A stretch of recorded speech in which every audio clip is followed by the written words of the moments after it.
உங்களோட கட்டுப்பாட்டில் இல்லாத விஷயத்துக்காக ஏன் இன்னும் கவலைப்பட்டு இருக்கீங்க? கடன் பிரச்சனையா, இல்லை தீர்க்க முடியாத ஒரு சிக்கலா? இந்த பிரச்சனையை பற்றியே சிந்திச்சுக்கிட்டு உங்களால் எதுவுமே செய்ய முடியலையா? எந்த வேலையுமே செய்ய விடாமல் உங்களை அது முடக்கி வச்சுருக்கா? இதுக்கு 2000 வருஷத்துக்கு முன்னாடியே எபிக்டெட்டஸ் அப்படின்னு ஒரு கிரேக்க தத்துவ ஞானி சூப்பர் தீர்வு ஒன்று சொல்லியிருக்காரு. உன்னோட கட்டுப்பாட்டில் இல்லாத விஷயத்தை பற்றி எப்போ கவலைப்படுறத நிறுத்துறையோ அப்போவே உன்னோட சுதந்திரம் தொடங்குது அப்படின்னு சொல்லியிருக்காரு. உங்கள் கையில் இல்லாத விஷயங்களை பற்றி யோசித்து கவலைப்படுறதப்ப அது அப்படியே அந்த பேராற்றல்னா பிரபஞ்சத்துக்கிட்ட, இல்லை இயற்கை கிட்ட, இல்லை கடவுள் கிட்ட அப்படியே ஒப்படைக்கிறதுக்கு தான் புத்திசாலித்தனம். இது ஒரு பலவீனமான விஷயம் கிடையாது.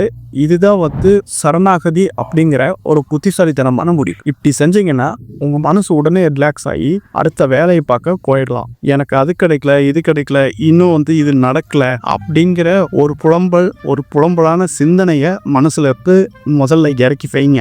ஏன்னா உங்கள் கட்டுப்பாட்டில் இல்லாத